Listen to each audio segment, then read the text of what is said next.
Channel ਦੇ ਨਾਲ ਜੁੜ ਬੈਠੀਆਂ ਸਾਰੀਆਂ ਸੰਗਤਾਂ ਨੂੰ ਜੈ ਗੁਰਦੇਵ, ਧੰਨ ਗੁਰਦੇਵ, ਜੈ ਭੀਮ, ਜੈ ਭਾਰਤ।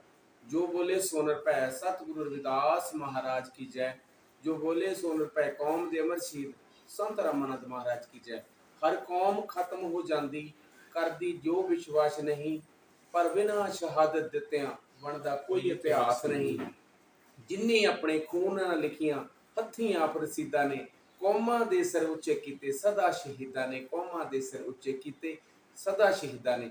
ਪਿਆਰੇ ਸਾਧ ਸੰਗਤ ਜੀ, ਸੰਤ ਰਾਮਾਨੰਦ ਮਹਾਰਾਜ ਜੀ ਦਾ ਸ਼ਹੀਦੀ ਸਮਾਗਮ ਆ ਰਿਹਾ। ਸੋ ਮੇਰੇ ਨਾਲ ਮੌਜੂਦ ਨੇ ਬਹੁਤ ਹੀ ਸਤਿਕਾਰਯੋਗ ਡਾਕਟਰ ਸਤੀਸ਼ ਸੁਮਨ ਜੀ, ਸੋ ਜਿਨ੍ਹਾਂ ਨੇ ਸੰਤ ਰਾਮਾਨੰਦ ਮਹਾਰਾਜ ਜੀ ਦੇ ਨਾਲ ਬਹੁਤ ਕੀਮਤੀ ਸਮਾਂ ਬਿਤਾਇਆ। ਸੋ ਉਹਨਾਂ ਦੇ ਨਾਲ ਬਹੁਤ ਪਿਆਰੀਆਂ ਯਾਦਾਂ ਜੁੜੀਆਂ ਹੋਈਆਂ ਨੇ। ਸੋ ਮੈਂ ਬੇਨਤੀ ਕਰਾਂਗਾ ਡਾਕਟਰ ਸਤੀਸ਼ ਸੁਮਨ ਜੀ, ਤੁਸੀਂ ਸੰਤ ਰਾਮਾਨੰਦ ਮਹਾਰਾਜ ਜੀ ਦੇ ਕੀਮਤੀ ਪਲ ਸੰਗਤਾਂ ਦੇ ਨਾਲ ਜ਼ਰੂਰ ਸਾਂਝੇ ਕਰੋ ਜੀ। ਸੋ ਵੇਲੇ ਸਾਹਿਬ, ਅੱਜ ਆਪਾਂ ਉਸ ਮਹਾਨ ਸ਼ਖਸੀਅਤ, ਜਿਸ परम पिता परमात्मा रूप महान विद्वान, महान कवि, महान राइटर, बहुत ही सत्कारयोग, जिन्होंने अपने जीवन के खून का कतरा कतरा समाज को जागृत करने बहा दिता। मेरी मुराद बहुत ही सत्कारयोग 108 संत रामानंद महाराज जी, जिन्होंने तहैया किया एक शब्द को धारनी बना के कि बहुत जन्म बिछड़े थे मात होए, जन्म तुम्हारे देखे। उस शब्द के आधार पर अपना पूरा जीवन जिया। ਅੱਜ ਉਹਨਾਂ ਦਾ ਸ਼ਹੀਦੀ ਦਿਹਾੜਾ ਆ ਰਿਹਾ। ਸੋ ਉਸ ਦੇ ਸੰਬੰਧ ਵਿੱਚ ਆਪਾਂ ਵਿਚਾਰਾ ਕਰਨ ਦੇ ਲਈ ਇਕੱਤਰ ਹੋਏ ਹਾਂ। ਸੋ ਸਭ ਤੋਂ ਪਹਿਲਾਂ ਮੈਂ ਉਹਨਾਂ ਦੇ ਜੀਵਨ ਪ੍ਰਤੀ ਕੁਝ ਆਪ ਜੀ ਨੂੰ ਚਾਨਣਾ ਪਾਉਣਾ ਚਾਹਾਂਗਾ, ਸਰੋਤਿਆਂ ਨੂੰ ਦੱਸਣਾ ਚਾਹਾਂਗਾ ਕਿ ਸੰਤ ਰਾਮਾਨੰਦ ਮਹਾਰਾਜ ਜੀ ਦਾ ਜਨਮ 2 ਫਰਵਰੀ 1952 ਨੂੰ ਹੋਇਆ ਔਰ ਉਹਨਾਂ ਨੇ ਮੁੱਢਲੀ ਸਿੱਖਿਆ ਆਪਣੇ ਨਗਰ ਵਿਖੇ ਲੈ ਕੇ ਉਸ ਉਪਰੰਤ ਜਲੰਧਰ ਵਿਖੇ ਆ ਕੇ BA ਦੀ ਡਿਗਰੀ ਪ੍ਰਾਪਤ ਕੀਤੀ ਦੁਆਬਾ ਕਾਲਜ ਤੋਂ। ਔਰ ਉਹਨਾਂ ਦਾ ਪਰਿਵਾਰਿਕ ਪਿਛੋਕੜ ਜੋ ਆ, ਪਰਿਵਾਰਿਕ ਦੇ ਵਿੱਚ ਸ਼ੁਰੂ ਤੋਂ ਹੀ ਸੰਤ ਮਹਾਂਪੁਰਸ਼ਾਂ ਦੇ ਨਾਲ ਡੇਰਾ ਸੱਚਖੰਡ ਬੱਲਾ ਵਿਖੇ ਆਉਣਾ ਜਾਣਾ ਸੀ।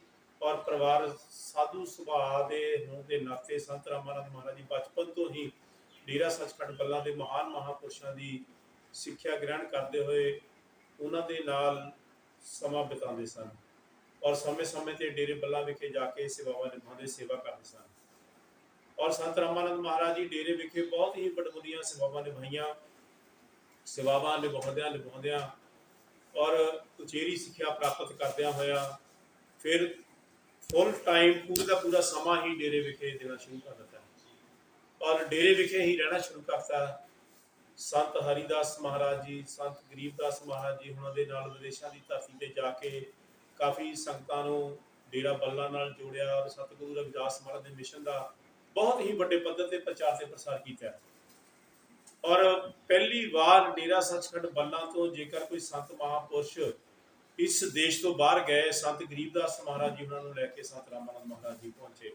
इंग्लैंड में जाके बहुत ही बड़े पद्धर से जोड़िया और जोड़न उपरंत सतगुरु रविदास महाराज जी के मिशन का प्रचार ते प्रसार जो संत रामानंद महाराज जी ने पूरी दुनिया के अंदर किया, कोई भी अज तक संत महापुरुष नहीं कर सकिया। और बड़े बड़े प्रोजेक्ट सतगुरु रविदास महाराज के नाम नूं उसारन दे लई, सतगुरु रविदास महाराज के नाम के उत्ते चाहे काशी बनास की धरती से सतगुरु रविदास महाराज जन्म स्थान उसारना, उहदे विच बड़मुनियां सेवावां संत रामानंद महाराज जी दीआं। बेशक संत सरवणदास महाराज जी उन्होंने खोज उपरंत संत हरिदास महाराज जी ने नींह पत्थर रखण तो बाद संत गरीबदास महाराज जी की देख रेख विचों मंदिर बनना शुरू होया। लेकिन हर वेले जदों भी मर्जी बनारस जाना और उस दी देखभाल करनी और तरक्की दे विच योगदान पाउणा और उद्घाटन तक, मंदिर के उद्घाटन तक भी संत रामानंद महाराज जी की देख रेख विच होया। और जदों सोने के कलश चढ़ाए गए, संत रामानंद महाराज जी ने साहब श्री काशी राम जी को सोने के कलशां का उद्घाटन किया। जे गेट उसार श्री गुरु रविदास गेट उसारिया तो देश के राष्ट्रपति को सद के उसका उद्घाटन कराया।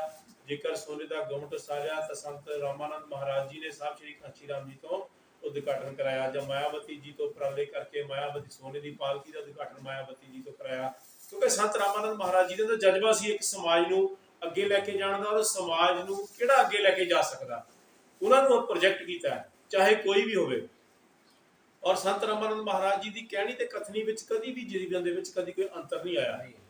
मैनूं याद है कि एक बार संत रामानंद महाराज जी उन्होंने एक जदों उत्थे ਕਾਂਸ਼ੀ ਬਨਾਸ ਦੀ ਧਰਤੀ ਦੇ ਉੱਤੇ ਗੁੰਮਟ ਦਾ ਉਦਘਾਟਨ ਕੀਤਾ ਤਾਂ ਜਦੋਂ ਉੱਥੇ ਸੰਤ ਬਾਬਾ ਪੂਰਨ ਨਾਥ ਜੀ ਜੋ ਭਗਵਾਨ ਵਾਲਮੀਕੀ ਤੀਰਥ ਦੇ ਮੁਖੀ ਸਨ ਉਹਨਾਂ ਨੂੰ ਬੁਲਾਇਆ ਔਰ ਉਹਨਾਂ ਨੂੰ ਬੁਲਾ ਕੇ ਉਹਨਾਂ ਨੂੰ ਜਦੋਂ ਘਰ ਗਏ ਉਹਨਾਂ ਨੂੰ ਫੋਨ ਕਰਕੇ ਪੁੱਛਿਆ ਕਿ ਮਹਾਰਾਜ ਜੀ ਤੁਸੀਂ ਕਾਂਸ਼ੀ ਦਾ ਪ੍ਰੋਗਰਾਮ ਜਿਹੜਾ ਵੇਖਿਆ ਤਾਂ ਉਹ ਕਹਿੰਦੇ ਮਹਾਰਾਜ ਜੀ ਵੀ ਸਾਡੇ ਡੇਰੇ ਵਿੱਚ ਤਾਂ ਸਾਡੇ ਕੋਲ ਟੀਵੀ ਵੀ ਹੈ ਨਹੀਂ, ਵੀ ਬਲੈਕ ਐਂਡ ਵਾਈਟ ਟੀਵੀ ਉੱਥੇ ਕਿੱਥੇ ਵਧੀਆ ਦੀਦਾ। ਤਾਂ ਸੰਤ ਰਾਮਾਨੰਦ ਮਹਾਰਾਜ ਜੀ ਉਹਨਾਂ ਨੇ ਉਸੇ ਵੇਲੇ ਹੀ LCD ਲੈ ਕੇ ਉੱਥੇ ਭੇਜੀ ਤੇ ਮਹਾਰਾਜ ਜੀ ਤੁਸੀਂ ਪ੍ਰੋਗਰਾਮ ਆਪਣੇ ਸਮਾਜ ਦੇ ਪ੍ਰੋਗਰਾਮ ਵੇਖਣੇ ਆ, ਉੱਥੇ LCD ਲਗਵਾਈ। ਔਰ ਆਉਣ ਜਾਣ ਦੀ ਜੋ ਦਿੱਕਤ ਸੀ ਤਾਂ ਸਵਾਰੀ ਗੱਡੀ ਮਹਾਰਾਜ ਜੀ ਉਹਨਾਂ ਨੇ 2 ਸਵਾਰੀ ਗੱਡੀਆਂ ਲਈਆਂ, ਇੱਕ ਬਾਬਾ ਪੂਰਨ ਨਾਥ ਜੀ ਨਾਲ ਦਿੱਤੀ, ਇੱਕ ਡੇਰੇ ਵਿਖੇ ਰੱਖੀ। ਇੰਨਾ ਜਜ਼ਬਾ ਸੀ ਉਹਨਾਂ ਦੇ ਅੰਦਰ। ਔਰ ਜਦੋਂ ਗੁੰਮਟ ਦਾ ਉਦਘਾਟਨ ਕਰਨ ਤੋਂ ਬਾਅਦ ਅਸੀਂ ਡੇਰੇ ਵਿਖੇ ਆਏ, ਮੈਂ ਇੱਕ ਉਹਨਾਂ ਦੀ ਕਹਿਣੀ ਤੇ ਕਥਨੀ ਦੀ ਗੱਲ ਕਰਨ ਲੱਗਾ ਕਿ ਡੇਰੇ ਵਿਖੇ ਆਏ ਅਸੀਂ, ਇੱਕ ਅੰਦਰ ਜਿੱਥੇ ਭੱਠੀਆਂ ਜਿੱਥੇ ਲੰਗਰ ਪੱਕਦਾ ਸੀ ਉੱਥੇ ਭੱਠੀਆਂ ਤੇ ਜਾ ਕੇ ਖੜੇ ਹੋਏ ਤਾਂ ਮੈਡਮ ਸੰਤੋਸ਼ ਚੌਧਰੀ ਕਹਿਣ ਲੱਗੇ ਕਿ ਮਹਾਰਾਜ ਜੀ ਸਾਹਿਬ ਸ਼੍ਰੀ ਕਾਸ਼ੀ ਰਾਮ ਜੀ ਬਹੁਤ ਵਧੀਆ ਸਮਾਜ ਦੇ ਨੇਤਾ ਆ, ਵੀ ਤੁਸੀਂ ਤਾਂ ਉਹਨੂੰ ਅੰਬਰ ਜਟਾਤਾ। ਤੇ ਰਾਮਾਨੰਦ ਮਹਾਰਾਜ ਜੀ ਕਹਿਣ ਲੱਗੇ ਵੀ ਮੈਡਮ ਜੀ ਤੁਸੀਂ ਵੀ ਸਮਾਜ ਦੇ ਨੇਤਾ ਹੋ, ਮੌਜੂਦਾ ਸਾਡੇ ਮੈਂਬਰ ਪਾਰਲੀਮੈਂਟ ਹੋ, ਵੀ ਤੁਸੀਂ ਵੀ ਚਲੋ ਸਮਾਜ ਲਈ ਵੀ ਤੁਸੀਂ ਵੀ ਹੈਲੀਕਾਪਟਰ ਲੈ ਲਓ, ਵੀ ਕੋਈ ਨਹੀਂ ਤੁਸੀਂ ਵੀ ਉਡਾਓ ਉਹਨਾਂ ਨੂੰ। ਤਾਂ ਉਹ ਕਹਿਣ ਲੱਗੀ ਮਹਾਰਾਜ ਜੀ ਵੀ ਕਾਸ਼ੀ ਰਾਮ ਤਾਂ ਹੈਲੀਕਾਪਟਰ ਸਮਾਜ ਉਡਾਈ ਫਿਰਦਾ, ਮੈਂ ਕਿੱਥੇ ਹੈਲੀਕਾਪਟਰ ਲੈ ਕੇ ਉੱਡੂਗੀ। ਤਾਂ ਰਾਮਾਨੰਦ ਮਹਾਰਾਜ ਜੀ ਉਸ ਵੇਲੇ ਕਹਿਣ ਲੱਗੇ ਗੁੱਸੇ ਜਾ ਕੇ ਬੀਬਾ ਇਦਾਂ ਕਰ ਵੀ ਤੈਨੂੰ ਪੂਰਾ ਪਟਲਾ ਉਹਦੇ ਵਿੱਚ ਹੈਲੀਕਾਪਟਰ ਉਡਾਈ ਜਾਈ। ਤਾਂ ਮੈਡਮ ਕਹਿਣ ਲੱਗੀ ਵੀ ਇਹਦਾ ਮਤਲਬ ਕੀ? ਕਹਿੰਦੇ ਬੀਬਾ ਵੀ ਸਾਹਿਬ ਸ਼੍ਰੀ ਕਾਸ਼ੀ ਰਾਮ ਸਮਾਜ ਲਈ ਅੱਜ ਕੁਝ ਕਰ ਰਿਹਾ ਤੇ ਸਮਾਜ ਨੂੰ ਅਸਮਾਨਾਂ 'ਚ ਉਡਾ ਰਿਹਾ, ਜੇ ਤੁਸੀਂ ਸਮਾਜ ਲਈ ਕੁਝ ਕਰੋਗੇ ਤੁਸੀਂ ਵੀ ਅਸਮਾਨਾਂ 'ਚ ਹੈਲੀਕਾਪਟਰ ਲੈ ਕੇ ਉੱਡੋਗੇ, ਵੀ ਸਮਾਜ ਲਈ ਕੁਝ ਕਰਨਾ ਪੈਣਾ। ਇੰਨਾ ਦਰਦ ਸੀ ਉਹਨਾਂ ਦੇ ਅੰਦਰ। ਤਾਂ ਹੋਰ ਇੱਕ ਘਟਨਾ ਮੈਂ ਤੁਹਾਡੇ ਨਾਲ ਸਾਂਝੀ ਕਰਨੀ ਚਾਹੁੰਦਾ ਕਿ ਇੱਕ ਵਾਰ ਤੱਲਣ ਕਾਂਡ ਹੋਇਆ। ਤੱਲਣ ਕਾਂਡ ਦੇ ਵਿੱਚ ਬੂਟਾ ਮੰਡੀ ਦਾ ਮੁੰਡਾ ਵਿਜੇ ਕੁਮਾਰ ਘਰੋਂ ਬਰਫ਼ ਲੈਣ ਆਇਆ, ਗੋਲੀ ਦੇ ਲੱਗੇ ਸ਼ਹੀਦ ਹੋ ਗਿਆ। ਔਰ ਅਸੀਂ ਉਹਨਾਂ ਦੇ ਘਰ ਅਫਸੋਸ ਕਰਨ ਗਏ। ਉੱਥੇ ਵਿਚਾਰਾਂ ਚੱਲਦੀਆਂ, ਗੱਲਾਂ ਕਰਦੀਆਂ, ਇਦਾਂ ਹੀ ਕੁਝ ਕਹਿਣ ਲੱਗੇ ਲੋਕ ਵੀ ਮਹਾਰਾਜ ਜੀ ਵੀ ਸਮਾਜ ਨੂੰ ਅਗਾਂਹ ਲਿਜਾਣ ਦੇ ਲਈ ਸਾਨੂੰ ਕੁਝ ਕਰਨਾ ਪੈਣਾ, ਸਮਾਜ ਨੂੰ ਜਾਗਰਤ ਕਰਨ ਲਈ ਕੁਝ ਕਰਨਾ ਪੈਣਾ। ਤੇ ਰਾਮਾਨੰਦ ਮਹਾਰਾਜ ਜੀ ਕਹਿਣ ਲੱਗੇ ਵੀ ਉਹਦੇ ਲਈ ਕੁਰਬਾਨੀਆਂ ਦੀ ਲੋੜ ਹੈ। ਤੇ ਉਹ ਲੋਕ ਕਹਿੰਦੇ ਮਹਾਰਾਜ ਜੀ ਠੀਕ ਹੈ, ਜੇ ਕੁਰਬਾਨੀਆਂ ਦੀ ਲੋੜ ਹੈ ਤੇ ਸਮਾਜ ਜੇ ਕੁਰਬਾਨੀਆਂ ਦੇ ਕੇ ਵੀ ਜਾਗਰਤ ਹੋ ਜਾਵੇ ਤਾਂ ਸਾਨੂੰ ਉਹ ਤੋਂ ਪਿੱਛੇ ਨਹੀਂ ਹਟਣਾ ਚਾਹੀਦਾ। ਤਾਂ ਰਾਮਾਨੰਦ ਮਹਾਰਾਜ ਜੀ ਨੇ ਉਹਦਾ ਜਵਾਬ ਦਿੱਤਾ ਕਿ ਇਹ ਕੁਰਬਾਨੀਆਂ ਦੀ ਸ਼ੁਰੂਆਤ ਜਿਹੜੀ ਆ ਹੋ ਸਕਦਾ ਸਾਨੂੰ ਆਪਣੇ ਤੋਂ ਕਰਨੀ ਪੈਣੀ ਆ। ਇਹ ਵਿਚਾਰ ਉਹਨਾਂ ਦੇ ਬੂਟਾ ਮੰਡੀ ਦੇ ਵਿੱਚ ਸੀਗੇ ਵਿਜੇ ਕੁਮਾਰ ਦੇ ਘਰ ਬੈਠਿਆਂ ਦੇ। ਤਾਂ ਉਸ ਗੱਲ ਨੂੰ ਮਹਾਰਾਜ ਜੀ ਨੇ ਅਸਲੀ ਕਰ ਵਿਖਾਇਆ। ਆਸਟ੍ਰੇਲੀਆ ਦੀ ਧਰਤੀ ਤੇ ਜਾ ਕੇ ਦੇਸ਼ਾਂ ਪ੍ਰਦੇਸ਼ਾਂ ਵਿੱਚ ਆਪਣਾ ਪ੍ਰਚਾਰ ਪ੍ਰਸਾਰ ਗੁਰੂ ਮਹਾਰਾਜ ਦਾ ਕਰਦੇ ਆ, ਕਿਉਂਕਿ ਉਹਨਾਂ ਨੇ ਪਹਿਲਾਂ ਹੀ ਤਹੀਆ ਕੀਤਾ ਸੀ ਬਹੁਤ ਜਨਮ ਵਿਛੜੇ ਥੇ ਮਾਧੋ ਜਨਮ ਤੁਹਾਰੇ ਲਿਖੇ। ਉਹਨਾਂ ਨੇ ਜਨਮ ਹੀ ਸਮਾਜ ਦੇ ਲਿਖੇ ਲਗਾਇਆ ਸੀ। ਚਾਹੇ ਉਹਨਾਂ ਨੇ ਦੇਖੀ ਜੋ ਦੁਰਦਸ਼ਾ ਦੇਖੀ ਸਮਾਜ ਦੀ ਵੀ ਸਾਡੇ ਬੱਚੇ ਪੜ੍ਹ ਲਿਖ ਨਹੀਂ ਰਹੇ, ਸਮਾਜ ਐਜੂਕੇਸ਼ਨ ਤੋਂ ਬਹੁਤ ਪਿੱਛੇ ਆ। ਤਾਂ ਸੰਤ ਰਾਮਾਨੰਦ ਮਹਾਰਾਜ ਜੀ ਨੇ ਫਗਵਾੜੇ ਦੀ ਧਰਤੀ ਦੇ ਉੱਤੇ ਸਕੂਲ ਖੋਲ੍ਹਿਆ ਜਿੱਥੇ ਉਚੇਰੀ ਸਿੱਖਿਆ ਸਾਡੇ ਬੱਚੇ ਪ੍ਰਾਪਤ ਕਰਦੇ ਆ ਔਰ ਅਗਾਂਹ ਵੱਧਦੇ ਆ। ਜਦੋਂ ਸਿਹਤ ਵੱਲ ਦੇਖਿਆ ਕਿ ਸਾਡੇ ਲੋਕਾਂ ਦਾ ਹਸਪੀਟਲਾਂ ਵਿੱਚ ਬਹੁਤ ਘਾਟ ਹੋ ਰਿਹਾ, ਡਾਕਟਰ ਪੁੱਛਗਿੱਛ ਨਹੀਂ ਕਰਦੇ, ਪੈਸਾ ਬਹੁਤ ਲੁੱਟ ਰਹੇ, ਸਾਡੇ ਸਮਾਜ ਗਰੀਬੀ ਪੱਖੋਂ ਇਲਾਜ ਨਹੀਂ ਕਰਵਾ ਸਕਦਾ। ਤਾਂ ਸੰਤ ਰਾਮਾਨੰਦ ਮਹਾਰਾਜ ਜੀ ਨੇ ਗਰੀਬਦਾਸ ਮਹਾਰਾਜ ਜੀ ਉਹਨਾਂ ਨੂੰ ਨਾਲ ਲੈ ਕੇ ਕਠਾਰ ਦੇ ਵਿੱਚ ਹਸਪੀਟਲ ਖੋਲ੍ਹਿਆ, ਅੱਖਾਂ ਵਾਸਤੇ ਬੱਲਾ ਵਿਖੇ ਹਸਪੀਟਲ ਖੋਲ੍ਹਿਆ। ਬਹੁਤ ਵੱਡਾ ਜਜ਼ਬਾ ਸੀ ਉਹਨਾਂ ਦਾ। ਸਮਾਜ ਹਰ ਵੇਲੇ ਦੁੱਖ ਸੁੱਖ ਵਿੱਚ ਦੇਖਦੇ ਜੀ, ਜੇ ਸਾਡਾ ਸਮਾਜ ਹਰ ਵੇਲੇ ਹੱਡ ਭੰਨ ਦੀ ਮਿਹਨਤ ਕਰਦਾ, ਡੇਰਾ ਬੱਲਾ ਵਿਖੇ ਜਾ ਕੇ ਸੇਵਾਵਾਂ ਨਿਭਾਉਂਦਾ ਔਰ ਸੇਵਾਵਾਂ ਕਰਦਿਆਂ ਕਰਦਿਆਂ ਬਿਮਾਰ ਹੁੰਦਾ, ਉਹਨਾਂ ਦੇ ਲਈ ਉਹਨਾਂ ਨੇ ਹਸਪੀਟਲ ਖੋਲ੍ਹਤੇ, ਸਕੂਲ ਖੋਲ੍ਹਤੇ ਔਰ ਇਹੋ ਜਿਹੇ ਉਪਰਾਲੇ ਸੰਤ ਰਾਮਾਨੰਦ ਮਹਾਰਾਜ ਜੀ ਨੇ ਕੀਤੇ। ਧਾਰਮਿਕ ਤੌਰ ਤੇ ਇਕੱਤਰ ਹੋਣ ਲਈ ਗੁਰੂ ਘਰਾਂ ਦੇ ਵਿੱਚ ਪ੍ਰਚਾਰ ਪ੍ਰਸਾਰ ਕੀਤਾ। ਗੁਰੂ ਘਰ ਵੱਧ ਤੋਂ ਵੱਧ ਗੁਰੂ ਘਰ ਉਹਨਾਂ ਨੇ ਸਾਰੇ ਨੀਂਹ ਪੱਥਰ ਰੱਖੇ, ਗੁਰੂ ਘਰ ਬਣੇ। ਗੁਰੂ ਗ੍ਰੰਥ ਸਾਹਿਬ ਜੀ ਦਾ ਬਹੁਤ ਵੱਡੇ ਪੱਧਰ ਤੇ ਪ੍ਰਚਾਰ ਤੇ ਪ੍ਰਸਾਰ ਸੰਤ ਰਾਮਾਨੰਦ ਮਹਾਰਾਜ ਜੀ ਨੇ ਕੀਤਾ। ਔਰ ਦੇਸ਼ਾਂ ਵਿਦੇਸ਼ਾਂ ਕਾਸ਼ੀ ਧਰਤੀ ਦੇ ਉੱਤੇ ਜਦੋਂ ਗੁਰੂ ਰਵਿਦਾਸ ਦੇ ਜਨਮ ਸਥਾਨ ਦੇ ਉੱਤੇ ਮੈਨੂੰ ਯਾਦ ਹੈ ਚੰਗੀ ਤਰ੍ਹਾਂ ਕਿ ਜਦੋਂ ਉੱਥੇ ਗੁਰੂ ਗ੍ਰੰਥ ਸਾਹਿਬ ਦਾ ਪ੍ਰਕਾਸ਼ ਕਰਨ ਗਏ ਤਾਂ ਉੱਥੋਂ ਦੇ ਲੋਕਾਂ ਨੇ ਸੰਤ ਰਾਮਾਨੰਦ ਮਹਾਰਾਜ ਜੀ ਨੂੰ ਅੱਤਵਾਦੀ ਦਾ ਕਿਹਾ ਕਿ ਪੰਜਾਬ ਦੇ ਅੱਤਵਾਦੀ ਆ ਗਏ। ਰਾਮਾਨੰਦ ਮਹਾਰਾਜ ਉਹਨਾਂ ਲੋਕਾਂ ਦੀ ਪਰਵਾਹ ਨਾ ਕਰਦੇ ਹੋਏ ਵੀ ਉੱਥੇ ਗੁਰੂ ਗ੍ਰੰਥ ਸਾਹਿਬ ਦਾ ਪ੍ਰਕਾਸ਼ ਕੀਤਾ। ਔਰ ਉਹ ਲੋਕ ਅੱਜ ਵੀ ਸਾਡੇ ਤੋਂ ਘਿਰਣਾ ਕਰਦੇ, ਆਲੇ ਦੁਆਲੇ ਦੇ ਲੋਕ ਜਿਹੜੇ ਉਹ ਘਰ ਨਹੀਂ ਖਾਲੀ ਕਰ ਰਹੇ ਕਿ ਅਗਾਂਹ ਤਰੱਕੀ ਕਰ ਸਕੇ, ਉਹ ਗੁਰੂ ਘਰ ਵੱਡੇ ਪੱਧਰ ਤੇ ਬਣ ਸਕੇ। ਕਿਉਂਕਿ ਸੰਤ ਰਾਮਾਨੰਦ ਮਹਾਰਾਜ ਨੇ ਜੀਵਨ ਹੀ ਲੇਖੇ ਲਾਇਆ ਸੀ ਸਤਿਗੁਰੂ ਰਵਿਦਾਸ ਮਹਾਰਾਜ ਦੇ ਪ੍ਰਚਾਰ ਤੇ ਪ੍ਰਸਾਰ ਦੇ ਲਈ। ਸੋ ਉਸ ਚੀਜ਼ ਨੂੰ ਜਿਨ੍ਹਾਂ ਦੇ ਲਈ ਪ੍ਰਚਾਰ ਤੇ ਪ੍ਰਸਾਰ ਕੀਤਾ ਉਹਨਾਂ ਲੋਕਾਂ ਨੇ ਹੀ ਸੰਤ ਰਾਮਾਨੰਦ ਮਹਾਰਾਜ ਜੀ ਨੂੰ ਆਸਟ੍ਰੇਲੀਆ ਦੀ ਧਰਤੀ ਦੇ ਗੋਲੀਆਂ ਦਾ ਨਿਸ਼ਾਨਾ ਬਣਾ ਕੇ ਸ਼ਹੀਦ ਕੀਤਾ। ਜੇਕਰ ਸ਼ਹੀਦ ਕੀਤਾ ਸੰਤ ਨਿਰੰਜਨ ਦਾਸ ਮਹਾਰਾਜ ਜੀ ਉਸ ਵਿੱਚ ਜ਼ਖਮੀ ਹੋਏ ਔਰ ਸ਼ਹਾਦਤ ਤੋਂ ਉਪਰੰਤ ਪੂਰੀ ਦੀ ਪੂਰੀ ਦੁਨੀਆ ਜੋ ਸੰਤ ਰਾਮਾਨੰਦ ਮਹਾਰਾਜ ਜੀ ਦੇ ਅਨੁਆਈ ਬਣ ਚੁੱਕੀ ਸੀ, ਸੰਤ ਰਾਮਾਨੰਦ ਮਹਾਰਾਜ ਦੇ ਮਿਸ਼ਨ ਤੋਂ ਪ੍ਰਭਾਵਿਤ ਹੋ ਚੁੱਕੀ ਸੀ ਔਰ ਸਾਰਿਆਂ ਨੇ ਵੇਖਿਆ ਕਿ ਪੂਰੀ ਦੁਨੀਆ ਦੇ ਅੰਦਰ ਕਿਹੋ ਜਿਹੇ ਪ੍ਰੋਟੈਸਟ ਹੋਏ, ਲੇਕਿਨ ਫਿਰ ਵੀ ਕਿੰਨੇ ਸ਼ਾਂਤੀ ਦੇ ਦੂਤ ਸ਼ਾਂਤੀ ਦਾ ਪ੍ਰਚਾਰ ਪ੍ਰਸਾਰ ਕਰਦਿਆਂ ਹੋਇਆ ਸੰਤ ਨਿਰੰਜਨ ਦਾਸ ਮਹਾਰਾਜ ਜੀ ਨੇ ਕਿਹਾ ਕਿ ਉਹਨਾਂ ਲੋਕਾਂ ਦੇ ਬਸ ਦੀ ਗੱਲ ਨਹੀਂ ਸੀ। ਉਹਨਾਂ ਲੋਕਾਂ ਨੇ ਉਹਨਾਂ ਨੂੰ ਬਖਸ਼ ਦਿੱਤਾ ਜਾਵੇ, ਲੇਕਿਨ ਉੱਥੋਂ ਦੀ ਸਰਕਾਰ ਨੇ ਉਹਨਾਂ ਨੂੰ ਜ਼ਰੂਰ ਸਜ਼ਾ ਦਿੱਤੀ ਹੈ। ਲੇਕਿਨ ਸੰਤ ਨਰਿੰਦਰ ਦਾਸ ਮਹਾਰਾਜ ਜੀ ਨੇ ਹਮੇਸ਼ਾ ਹੀ ਮਾਫੀ ਦੇ ਯੋਗ ਰਹੇ, ਕਿ ਬਖਸ਼ਣ ਦੇ ਯੋਗ ਰਹੇ ਆ, ਕਿਉਂਕਿ ਸੰਤ ਜਿਹੜੇ ਹਮੇਸ਼ਾ ਹੀ ਬਖਸ਼ਣ ਯੋਗ ਹੁੰਦੇ ਆ ਤੇ ਸ਼ਾਂਤੀ ਦਾ ਉਪਦੇਸ਼ ਹੀ ਦਿੰਦੇ ਆ। ਤੇ ਉਹਨਾਂ ਨੇ ਹਮੇਸ਼ਾ ਹੀ ਸ਼ਾਂਤੀ ਦਾ ਉਪਦੇਸ਼ ਦਿੱਤਾ। ਗਾਂ ਵੀ ਸਮਾਜ ਨੂੰ ਗੁਰੂ ਰਵਿਦਾਸ ਦੇ ਚਰਨਾਂ ਨਾਲ ਜੋੜਦੇ ਆ। ਅੱਜ ਜੇਕਰ ਅਸੀਂ ਸੰਤ ਰਾਮਾਨੰਦ ਮਹਾਰਾਜ ਜੀ ਦਾ ਬਰਸੀ ਸਮਾਗਮ ਜੋ ਮਨਾਉਣ ਜਾ ਰਹੇ ਹਾਂ, ਉਹਦੇ ਉੱਤੇ ਵੀ ਸਾਨੂੰ ਚਾਹੀਦਾ ਕਿ ਅਸੀਂ ਉਹਨਾਂ ਦੇ ਪਾਏ ਹੋਏ ਪੂਰਨਾਂ ਤੇ ਚਲੀਏ। ਜੋ ਉਪਦੇਸ਼ ਸਾਨੂੰ ਸੰਤ ਰਾਮਾਨੰਦ ਮਹਾਰਾਜ ਜੀ ਦੇ ਗਏ ਕਿ ਚਲੋ ਬਨਾਰਸ ਸਾਧ ਸੰਗਤ ਜੀ, ਇੱਕ ਇਤਿਹਾਸ ਰਚਾਉਣਾ ਹੈ, ਗੁਰੂ ਰਵਿਦਾਸ ਜੀ ਦੇ ਮੰਦਰ ਨੂੰ ਸੋਨੇ ਵਿੱਚ ਮੜਾਉਣਾ ਹੈ। ਉਸ ਮੰਦਰ ਨੂੰ ਸੋਨੇ ਵਿੱਚ ਮੜਾਉਣ ਦਾ ਜੋ ਸੁਪਨਾ ਸੰਤ ਰਾਮਾਨੰਦ ਮਹਾਰਾਜ ਜੀ ਨੇ ਲਿਆ ਸੀ, ਅੱਜ ਸਾਡਾ ਫਰਜ਼ ਬਣਦਾ ਕਿ ਅਸੀਂ ਉਸ ਨੂੰ ਪੂਰਾ ਕਰੀਏ। ਜਿਹੜਾ ਸਾਡਾ ਸਮਾਜ ਅੱਜ ਅਜੇ ਵੀ ਭੁੱਲਿਆ ਭਟਕਿਆ ਫਿਰਦਾ, ਆਲੇ ਦੁਆਲੇ ਤੁਰਿਆ ਫਿਰਦਾ, ਉਹਨਾਂ ਨੂੰ ਵੀ ਚਾਹੀਦਾ ਕਿ ਉਹ ਸੰਤ ਰਾਮਾਨੰਦ ਮਹਾਰਾਜ ਜੀ ਦੇ ਪਾਏ ਹੋਏ ਪੂਰਨਿਆਂ ਤੇ, ਜਿਨ੍ਹਾਂ ਨੇ ਆਪਣੇ ਸਰੀਰ ਦੇ ਖੂਨ ਦਾ ਕਤਰਾ ਸਾਡੇ ਲਈ ਬਹਾ ਦਿੱਤਾ ਹੈ, ਜੇਕਰ ਅਸੀਂ ਉਹਨਾਂ ਦੇ ਮਿਸ਼ਨ ਤੋਂ ਭਟਕ ਕੇ ਆਲੇ ਦੁਆਲੇ ਜਾਂਦੇ ਹਾਂ ਤਾਂ ਫਿਰ ਅਸੀਂ ਅਕਿਰਤ ਕਹਾਣਾ ਹੈ। ਅਸੀਂ ਉਹਨਾਂ ਦੀ ਸ਼ਹਾਦਤ ਨੂੰ ਨਹੀਂ ਮੰਨਦੇ, ਤਾਈਓ ਅਸੀਂ ਆਲੇ ਦੁਆਲੇ ਜਾਂਦੇ ਹਾਂ। ਜਿਸ ਇਨਸਾਨ ਨੇ, ਜਿਸ ਮਹਾਨ ਮਹਾਂਪੁਰਸ਼ ਨੇ ਸਮਾਜ ਲਈ ਖੂਨ ਬਹਾਤਾ ਹੋਵੇ, ਅਸੀਂ ਉਸ ਖੂਨ ਨੂੰ ਅਜਾਈ ਜਾਣ ਦੇ ਦਈਏ ਤਾਂ ਫਿਰ ਸਾਡੇ ਤੋਂ ਅਕਿਰਤ ਕਹਾਣ ਕੋਈ ਨਹੀਂ ਹੋ ਸਕਦਾ। ਸੋ ਬਵੇਲੀ ਸਾਹਿਬ, ਸਾਡਾ ਫਰਜ਼ ਬਣਦਾ ਕਿ ਅਸੀਂ ਉਹਨਾਂ ਦੇ ਮਿਸ਼ਨ ਦੇ ਉੱਤੇ ਚੱਲਦੇ ਹੋਏ ਆਪਣੇ ਜੀਵਨ ਦਾ ਸਮਾਂ ਜਿਹੜਾ ਉਹਨਾਂ ਦੇ ਲੇਖੇ ਲਗਾਈਏ, ਤਾਂ ਜੋ ਸਾਡੀ ਆਉਣ ਵਾਲੀ ਜਿਹੜੀ ਜਨਰੇਸ਼ਨ ਹੈ, ਜੋ ਸੰਤ ਰਾਮਾਨੰਦ ਮਹਾਰਾਜ ਜੀ ਨੇ ਸੋਚ ਕੇ ਸਕੂਲ ਖੋਲ੍ਹੇ ਸੀ, ਜੋ ਸੰਤ ਰਾਮਾਨੰਦ ਮਹਾਰਾਜ ਜੀ ਨੇ ਸੋਚ ਕੇ ਹਸਪੀਟਲ ਖੋਲ੍ਹੇ ਸੀ, ਤੇ ਉਹ ਬੱਚੇ ਉਚੇਰੀ ਸਿੱਖਿਆ ਪ੍ਰਾਪਤ ਕਰਕੇ ਅੱਗੇ ਵਧਣ ਔਰ ਸੰਤ ਰਾਮਾਨੰਦ ਮਹਾਰਾਜ ਜੀ ਦਾ ਸੁਪਨਾ ਪੂਰਾ ਕਰੇ। ਬਿਲਕੁਲ ਸਹੀ ਗੱਲ। ਜਿਸ ਤਰ੍ਹਾਂ ਤੁਸੀਂ ਸੰਤ ਰਾਮਾਨੰਦ ਮਹਾਰਾਜ ਜੀ ਅਕਸਰ ਬੁਲੰਦ ਆਵਾਜ਼ ਵਿੱਚ ਗਾਇਆ ਕਰਦੇ ਸਨ ਕਿ ਚਲੋ ਬਨਾਰਸ ਸਾਧ ਸੰਗਤ ਜੀ, ਇੱਕ ਇਤਿਹਾਸ ਰਚਾਉਣਾ ਹੈ, ਸਤਿਗੁਰੂ ਰਵਿਦਾਸ ਦੇ ਮੰਦਿਰਾਂ ਨੂੰ ਸੋਨੇ ਦੇ ਵਿੱਚ ਬਣਾਉਣਾ ਹੈ, ਜਿੱਥੇ ਸੰਤਾਂ ਨੇ ਸ੍ਰੀ ਗੋਵਰਧਨ ਕਾਂਸ਼ੀ ਬਨਾਰਸ ਵਿਖੇ ਸੇਵਾਵਾਂ ਨਿਭਾਈਆਂ। ਉਸ ਤੋਂ ਤੁਸੀਂ ਵੀ ਵਿਦੇਸ਼ਾਂ 'ਚ ਗਏ ਆ, ਸੋ ਸਾਨੂੰ ਵੀ ਵਿਦੇਸ਼ਾਂ ਯੂਰਪ ਜਾਣ ਦਾ ਮੌਕਾ ਮਿਲਿਆ। ਅਸੀਂ ਜਿੱਥੇ ਵੀ ਗੁਰੂ ਘਰ 'ਚ ਗਏ ਆ, ਅਸੀਂ ਪੁੱਛਿਆ ਕਿ ਤੁਹਾਡਾ ਗੁਰੂ ਘਰ ਬਹੁਤ ਵਧੀਆ ਵੇ, ਤੁਸੀਂ ਬਹੁਤ ਮਿਹਨਤ ਕੀਤੀ ਆ, ਤੇ ਉਹਨਾਂ ਦੀ ਅੱਖਾਂ ਦੇ ਵਿੱਚੋਂ ਪਾਣੀ ਆ ਗਿਆ। ਤਕਰੀਬਨ ਜਿੱਥੇ ਵੀ ਵੈਰਗਮ ਹੋਇਆ, ਜਾਂ ਕਰੂਪੀ ਗ੍ਰੀਸ ਵਿਖੇ ਹੋਏ, ਜਾਂ ਦਿੱਲੀ ਦਾ ਸੰਤਗੜ੍ਹ ਗੁਰੂ ਘਰ ਆ, ਜਾਂ ਆਉਣ ਵਾਲੇ ਸਮੇਂ 'ਚ ਦੁਬਈ ਗੁਰੂ ਘਰ ਬਣ ਜਾ ਰਿਹਾ, ਜਿੱਥੇ ਲੋਕੀ ਕਹਿੰਦੇ ਸੀ ਕਿ ਇੱਥੇ ਨਹੀਂ ਬਣ ਸਕਦਾ, ਉੱਥੇ ਸੰਤ ਰਾਮਾਨੰਦ ਮਹਾਰਾਜ ਜੀ ਨੇ ਸ਼ੁਰੂਆਤ ਕੀਤੀ ਹੈ। ਸੋ ਵਿਦੇਸ਼ਾਂ ਦੇ ਵਿੱਚ ਗੁਰੂ ਘਰ ਬਣੇ ਆ, ਜਿੱਥੇ ਕਾਂਸ਼ੀ ਬਨਾਰਸ ਦਾ ਬਣਿਆ ਆਪਣੇ ਦੇਸ਼ ਤੋਂ। ਵਿਦੇਸ਼ਾਂ ਦੇ ਵਿੱਚ ਜਦੋਂ ਆਪਾਂ ਜਾਂਦੇ ਹਾਂ, ਜਦੋਂ ਆਪਾਂ ਪੁੱਛਦੇ ਤੁਹਾਡਾ ਆਲੀਸ਼ਾਨ ਗੁਰੂ ਘਰ ਹੈ, ਸੋ ਉਹ ਸੰਗਤਾਂ ਰੋਣ ਲੱਗ ਪੈਂਦੀਆਂ।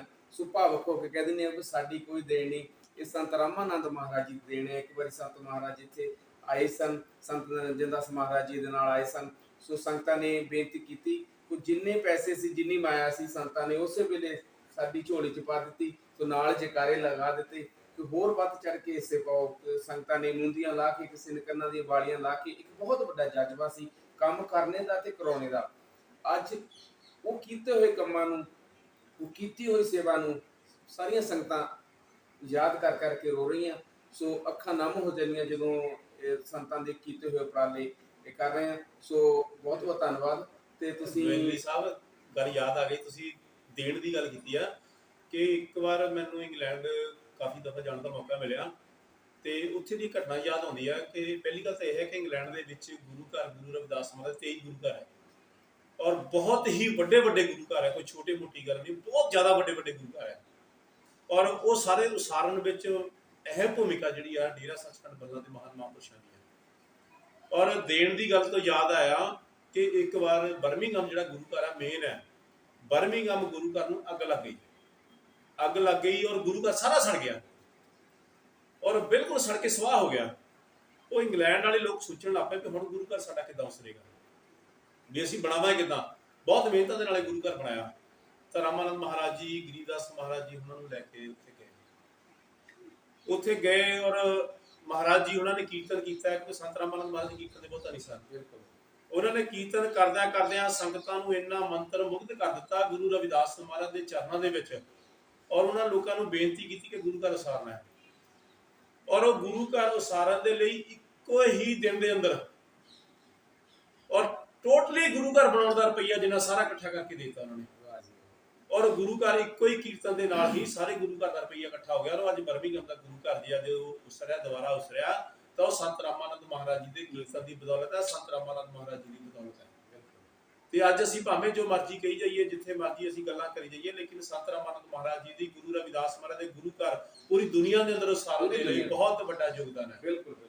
ਤੇ ਮੈਨੂੰ ਯਾਦ ਹੈ ਕਿ ਫਗਵਾੜੇ ਜਦੋਂ ਸਕੂਲ ਬਣ ਰਿਹਾ ਸੀ, ਸਕੂਲ ਬਣਦੇ ਲੈਂਟਰ ਦੀ ਸੇਵਾ ਪੈਣੀ ਸੀਗੀ, ਔਰ ਲੈਂਟਰ ਬਣਾਉਂਦਿਆਂ ਬਣਾਉਂਦਿਆਂ ਰਾਤ ਦੇ 12 12:30 ਜਦੋਂ ਵੱਜ ਗਏ ਤਾਂ ਕਈ ਲੇਬਰ ਜਿਹੜੀ ਸੀ, ਸੇਵਾਦਾਰ ਸੀ, ਥੱਕ ਗਏ, ਉਹ ਘਰਾਂ ਨੂੰ ਚਲ ਗਏ। ਰਾਮਾਨੰਦ ਮਹਾਰਾਜ ਜੀ ਉੱਥੇ ਇਕੱਲੇ ਰਹਿ ਗਏ।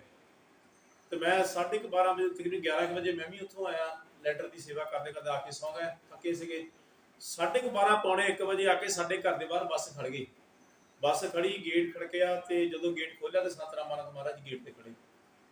ਤਾਂ ਸੰਤ ਰਾਮਾਨੰਦ ਮਹਾਰਾਜ ਜੀ ਕਹਿੰਦੇ ਵੀ, ਉਹ ਮੈਨੂੰ ਸ਼ਰਲੀ ਕਹਿੰਦੇ ਹੁੰਦੇ ਸੀ, ਕਹਿੰਦੇ ਵੀ ਸ਼ਰਲੀ ਤੂੰ ਘਰ ਆ ਕੇ ਸੌਂ ਗਿਆ, ਵੀ ਚੱਲ ਉੱਠ। ਮੈਂ ਕਿਹਾ ਮਹਾਰਾਜ ਜੀ ਹੁਕਮ ਕਰੋ।